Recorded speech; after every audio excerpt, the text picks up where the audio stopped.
The story starts on a quiet, hilly road somewhere in China. A woman is standing next to her car, which has broken down. She looks around, hoping someone will stop and help her. After a few minutes, a truck comes by, and the driver slows down when he sees her. He offers her a lift, but the woman doesn't feel comfortable. She thinks the man might have bad intentions, so she politely refuses and lets the truck drive away. A little while later, another car shows up. This time, it's a clean, small vehicle, and the man driving it looks decent and friendly. He stops and offers to help. The woman, feeling safer this time, agrees and gets into the car without hesitation. At first, everything seems fine. The man drives calmly, and they don't talk much. But after a few minutes, the woman notices something strange. She glances down near her seat and sees something terrifying, a badly injured human hand lying on the floor of the car. Her smile disappears and she starts to panic inside. Before she can react or ask anything, the man suddenly pulls the car over to the side of the road. Without saying a word, he reaches behind his seat, grabs a metal wrench, and turns towards her. Then, without any warning, he hits her again and again with the wrench, killing her inside the car. A few days pass after the earlier incident. On a quiet afternoon, a public bus is traveling along the same hilly road. One of the passengers, a man named Wang, is sitting near the front. He starts chatting with the bus driver, whose name is Tony. Wang tells Tony a story about a strange incident that happened just a few days ago on the same road. He says that a woman went missing here, and no one has seen her since. As Wang talks, a news update comes on the radio. The announcer says that there's been a serious accident near one of the main road junctions, not far from where they are. Because of the accident, all nearby roads have been blocked and traffic is expected to be backed up for hours. After hearing this, one of the passengers, a man named Lee, speaks up. He seems anxious and says he needs to reach his workplace on time. He looks stressed and worried about being late. Tony thinks for a moment and then suggests that they can take an alternate route. He explains that there is a smaller off-road path they can use to bypass the traffic and reach the main road again later. As the bus continues down the unfamiliar off-road route, the surroundings start to feel more isolated. The road becomes narrower and darker. After a while, the bus enters a long, dimly lit tunnel. Suddenly, out of nowhere, a man appears in front of the bus. Tony slams the brakes, and the bus comes to a sharp stop. Everyone is startled and confused. At first, they're scared, but the man calmly approaches the bus and says he is just a traveler who wants to get a ride. He steps onto the bus and Tony allows him in without too many questions. Meanwhile, Lee, who has been quietly reading a newspaper in his seat, notices something strange. He sees a photo in the paper that looks exactly like the man who just got on. According to the article, the man is a wanted criminal. Lee doesn't say anything out loud, but he becomes alert. He slowly and quietly pulls out a small knife from his bag, just in case anything goes wrong. There are several other passengers on board. Two women are sitting together. Sarah, a young woman who dreams of becoming a model, and Jing, who is visibly pregnant and seems tired from the journey. In the back of the bus, there are twin children, a boy named Fang and his sister, Park. Fang has autism and doesn't talk much, but Park is always by his side, helping him and keeping him calm. About 20 minutes pass and the bus is still inside the tunnel. Tony begins to feel uneasy. He tells everyone that this doesn't make sense. He knows the longest tunnel in the country is only 11 kilometers, and it usually takes about 10 minutes to cross. They've been driving much longer than that. Worried, the group agrees they should turn around and try to go back the way they came. Tony turns the bus around and starts driving quickly in the opposite direction. But after another 30 minutes of driving at full speed, they don't see the entrance or the way out. The tunnel seems to go on forever. Finally, Tony decides to stop the bus. The passengers are frightened and confused, unsure of what's going on. One by one,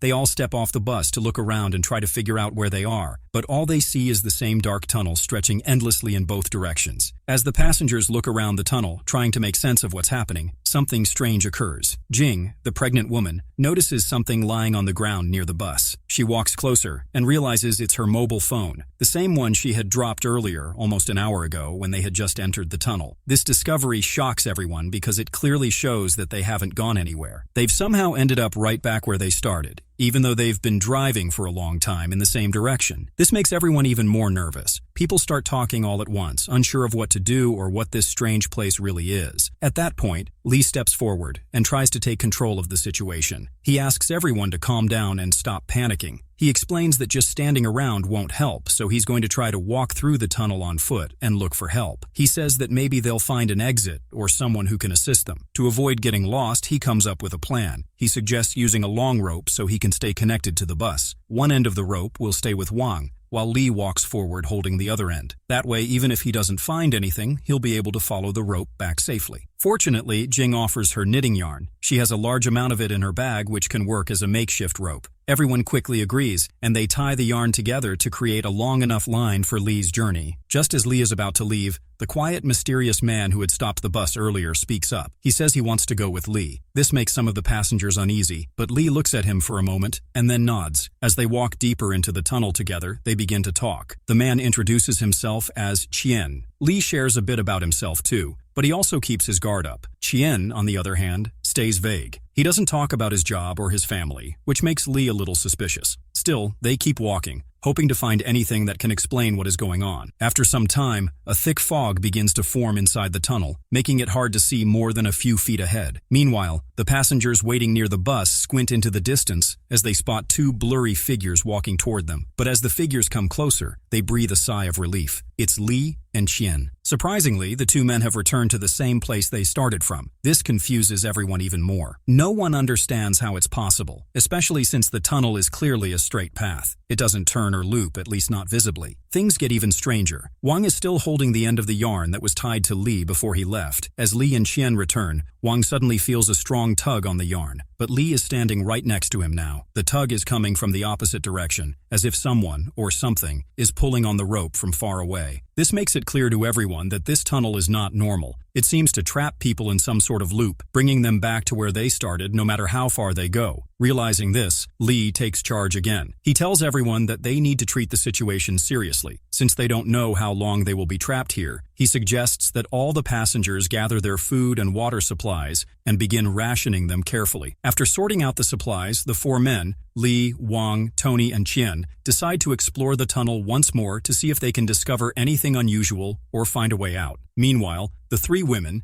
Jing, Sarah, and Park, stay behind on the bus to rest. Fang also remains quiet, sitting beside his sister. Only about 30 minutes pass before something very strange happens again. Jing wakes up from her nap and looks around. What she sees shocks her. The inside of the bus is now completely covered in a thick layer of dust, as if it has been sitting there unused for many years. Confused and frightened, she quickly wakes up the others and urges them to get out of the bus. They rush outside, unsure of what's going on, and find that the dust isn't just inside. It's everywhere. The ground, the bus, even the tunnel walls all seem aged and worn. It's like time has passed very quickly, even though they were only asleep for a short while. At the same time, the group of men, Tony, Wang, Qian, and the others, arrive back at the bus. To their shock, they find it in a terrible condition. The bus, which was in good shape when they left just a short while ago, now looks like it hasn't been touched for years. Tony, worried about their supplies, quickly goes to check the food storage. But when he opens the containers, he finds that all the food has spoiled. The group slowly begins to understand what's happening. Not only is the tunnel looping endlessly, but time inside is moving much faster than it does in the outside world. Wang does a quick calculation and guesses that what feels like 1 hour inside the tunnel might equal a whole week outside. Then they find a map of the tunnel system lying on the ground beside the vehicle. No one saw who left it there, and it wasn't there earlier. The map appears detailed and shows multiple paths and rooms within the tunnel. It's as if someone knows they are trapped and is now toying with them. Li, who had been leading the group earlier, picks up the map and lays it out on a flat surface inside the bus. He carefully starts studying it, trying to find patterns or clues that could help them escape. But suddenly, the lights inside the bus flicker and then go out completely for a few seconds. When the lights return, they look around, and Li is gone. In his place, there is a long, bloody trail leading away from where he was sitting. Shocked and scared, the group cautiously follows the trail. Qian, who had remained quiet for most of the time, now steps up and decides to take the lead. They follow the trail deeper into the tunnel, and it eventually leads them to a section of wall that looks different from the others, slightly hollow and not as solid. Working together, they manage to break through the wall and discover a hidden room behind it. The room is dimly lit and filled with strange and disturbing things. Wanted posters cover one wall, showing faces of missing people. In one corner, they find several severed hands carefully arranged on a metal tray. Most importantly, there is a large engineering diagram pinned to the wall. The diagram shows a more complex version of the tunnel layout. According to it, there are 6 separate tunnels, all connected like a series of rings. Qian studies the drawing closely and concludes that the only way to escape is to move forward and pass through all 6 tunnel sections, one after the other. As they search the strange room for more clues, one of them finds an old calendar hanging on the wall. Every page on it shows the same date, July 15th. It's the only date marked. Qian thinks this must be a hidden hint. He rips the calendar off the wall, and behind it, they discover a wooden panel that looks different from the rest of the wall. When they push on it,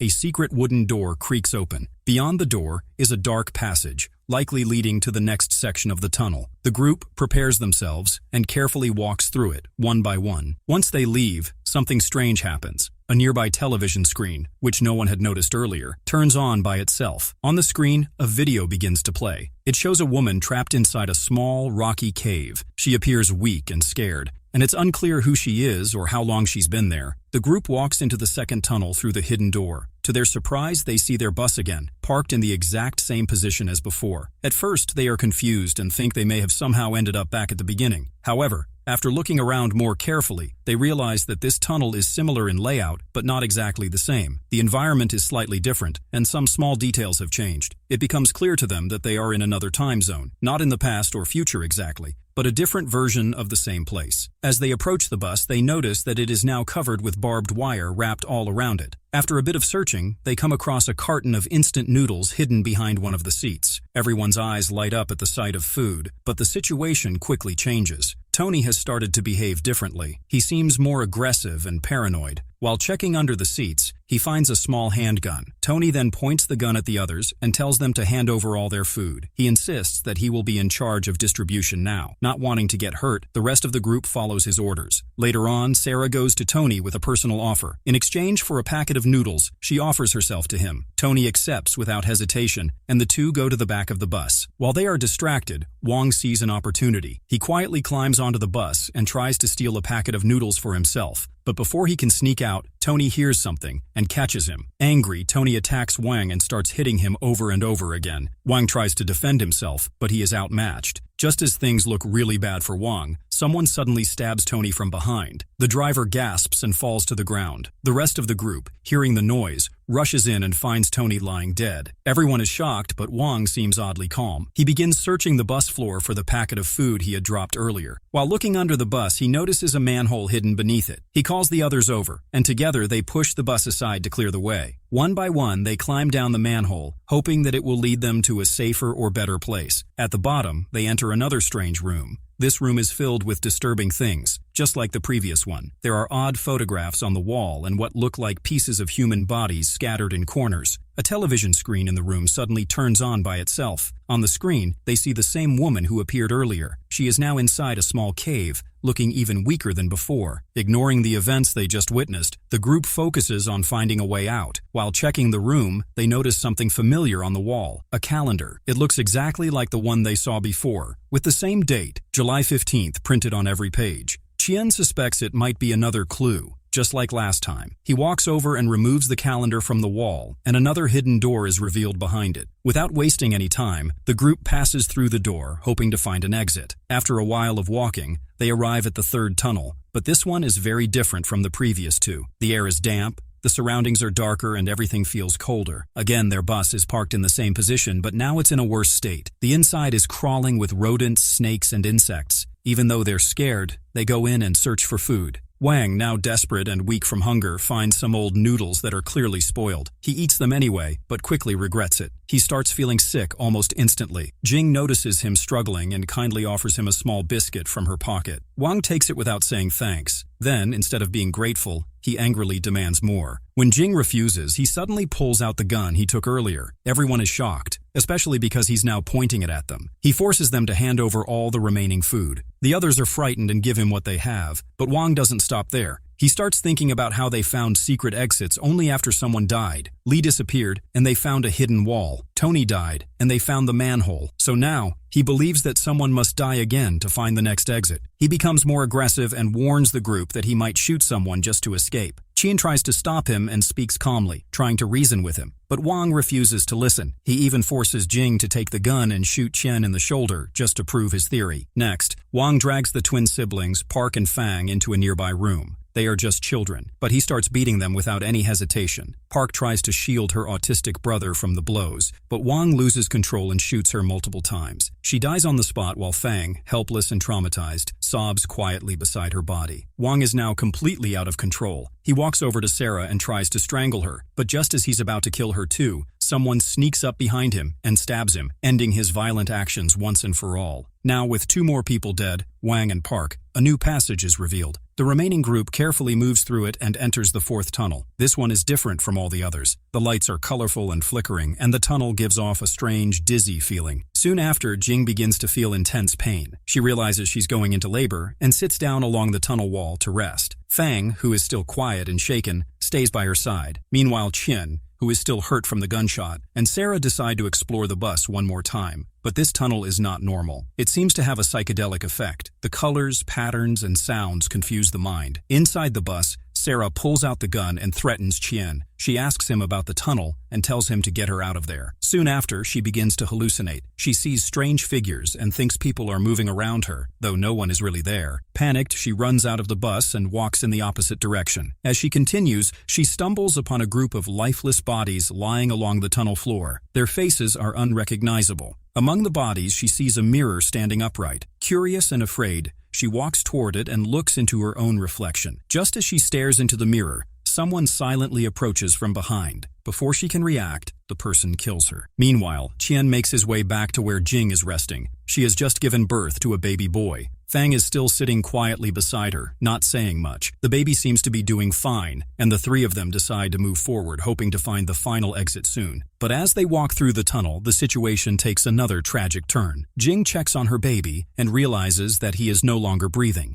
The newborn boy has passed away without warning. Jing becomes completely devastated. She stops walking and holds the baby close, crying silently. Qian notices this and gently tries to talk to her. He urges her to keep moving and promises that they are very close to finding a way out. However, instead of responding with words, Jing pulls out a small knife she had been hiding. Without saying anything, she suddenly stabs Qian in the chest. He falls to the ground, shocked and bleeding. Jing doesn't explain her actions, and Fang just stares, too scared and confused to do anything. Surprisingly, after some time, Qian opens his eyes again, but now he is not in the tunnel. He is lying in a strange room, surrounded by machines and scientists. The place looks very modern and secure, like a high-tech lab. He finds himself connected to wires and monitors. It seems like he has woken up from a deep artificial sleep. He has been part of an experiment. Next, the scene shifts to a secret military facility, where a high-level meeting is taking place. Several army generals and scientists are gathered around a table. One of the generals begins to explain what's really going on. He reveals that a serial killer named Zhang Zhou, who had been on the run for some time, was recently captured. He was found in a car accident, badly injured, and in a completely unresponsive condition. He is alive, but in a coma, and cannot move, speak, or respond in any way. Zhang Zhou is not just any criminal. He is responsible for kidnapping and murdering multiple women. However, there's one woman, named Ciara, who is believed to still be alive. The military suspects she is trapped somewhere, possibly in a hidden location that only Zhang Zhou knows about. But with Zhang Zhou in a coma, no one can question him or get any information.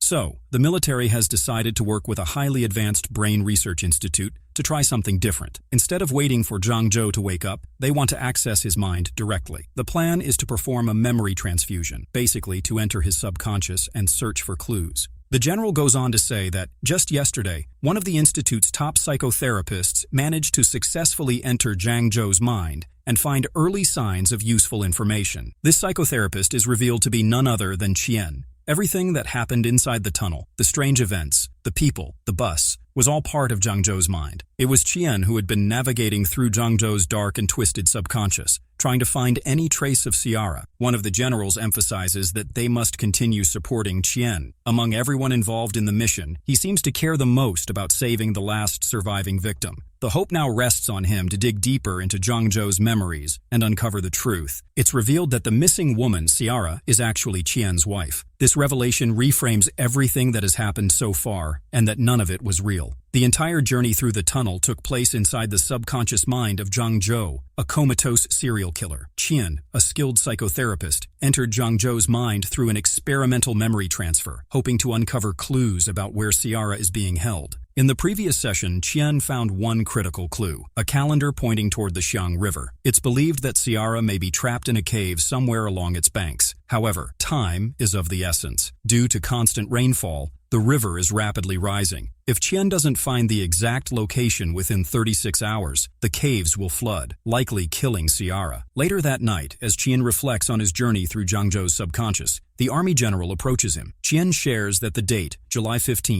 1996, kept appearing in Zhang Zhou's mind. The general reveals it was the day Zhang Zhou's father discovered his mother's affair with their driver. That night ended in tragedy. His mother stabbed his father and later took her own life. This traumatic event planted the seeds of Zhang Zhou's fractured psyche. Inside Zhang Zhou's mind, Qin observed two contrasting forces, Zhang Zhou's good side and his dark, violent side. Because Zhang Zhou was a tunnel engineer, his subconscious took the form of an endless tunnel, symbolizing the chaos in his mind. Qian initially hoped to guide Zhang Zhou's rational self out of the loop, but he encountered unexpected resistance. Multiple personalities emerged inside the tunnel, each reflecting a part of Zhang Zhou's trauma. Li represented Zhang Zhou's rational and compassionate side, their best chance at breaking the loop, but he mysteriously vanished after the lights went out. Tony, the aggressive driver, symbolized Zhang Zhou's violent nature. Wang and Sarah represented Zhang Zhou's abusive father and neglectful mother. Wang, like his real father, was an insurance agent, while Sarah, like his mother, was a model who showed little concern for Zhang Zhou's well-being. This was mirrored when Sarah exchanged herself for food with Tony, reflecting his mother's betrayal. What seemed like random events in the tunnel were in fact projections of Zhang Zhou's broken mind. The fifth personality was Jing, the pregnant woman, who symbolized Zhang Zhou's ideal image of a caring mother, gentle and nurturing. Though this was one of his good personalities, it ultimately could not overpower the darkness within him and eventually met its end. The twins, representing the sixth and seventh personalities, mirrored Zhang Zhou's childhood self, autistic, peculiar, somewhat effeminate, yet gifted in math and spatial reasoning. These childlike figures conveyed both innocence and brilliance, but they too were caught in the chaos of his subconscious. However, one final and most dangerous personality had not yet appeared. This entity lurked in the shadows, rarely seen, but it was responsible for killing Li, Tony, and Wang. To confront it, Qian knew he had to return one more time. The next day, Qian re-enters Zhang Zhou's mind for a second phase of memory transfusion. This time, he directly confronts Zhang Zhou and demands to know where his wife Ciara is, but Zhang Zhou resists. Instead, he begins venting his deep-seated hatred for women, especially his mother, for murdering his father. He explains that this hatred is what drove him to abduct and kill women, an emotional scar that shaped his destructive path. Ignoring these distractions, Qian presses on and tries to extract information from Fang,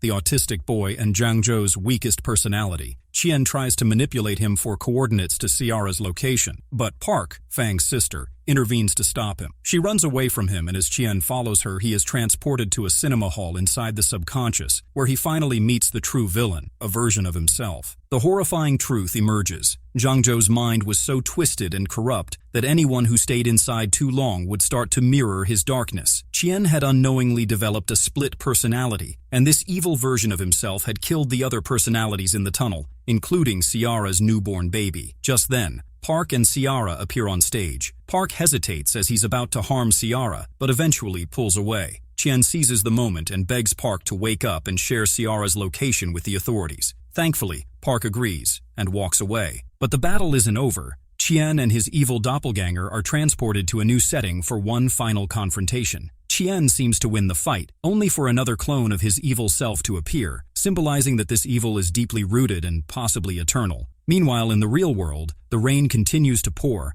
and Ciara is nearly submerged in the rising river. Desperate, Qian realizes there is only one way out. If he sacrifices himself inside the subconscious, the evil version of him will die too. He follows through, and as he does, the evil fades. Zhang Zhou wakes up from his coma, forever changed, and immediately tells the military where Ciara is hidden. The authorities take charge and she is rescued just in time, but Qian doesn't wake up. The final scene shows him wandering alone inside the endless tunnel of Zhang Zhou's mind, a haunting reminder that while he saved his wife, he could never return.